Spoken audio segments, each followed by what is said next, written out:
मीहड़ के करीब गांव माड़ी के रिहायशी टांगों से माजूर सदरुद्दीन प्लीजो ने अपनी वालिदा गुलाम फातिमा के साथ भाइयों की ज्यादतियों के खिलाफ आज़ाद प्रेस क्लब मीहड़ में एहतजाज करते हुए कहा है कि 2010 में हमने अपने मामू फिदा हुसैन प्लीजो से 1,30,000 में 1,000 फुट पर मुश्तमिल मकान खरीदा था, जिसमें मेरे भाई पुनहल, राजा, शाहिदा, खालिदा साथ रहाइश पजीर हैं।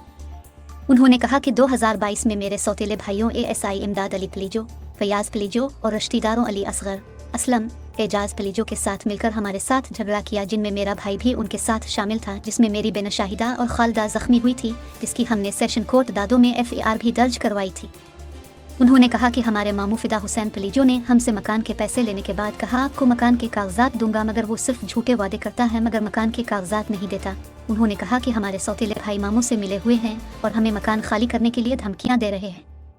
उन्होंने SSP दादो और दीगर हुक्काम से मुतालबा किया है कि हमें धमकियां देने वाले सौतेले भाइयों के खिलाफ कानूनी कार्रवाई करके हमें तहफ़्फ़ुज़ और इंसाफ फराहम किया जाए।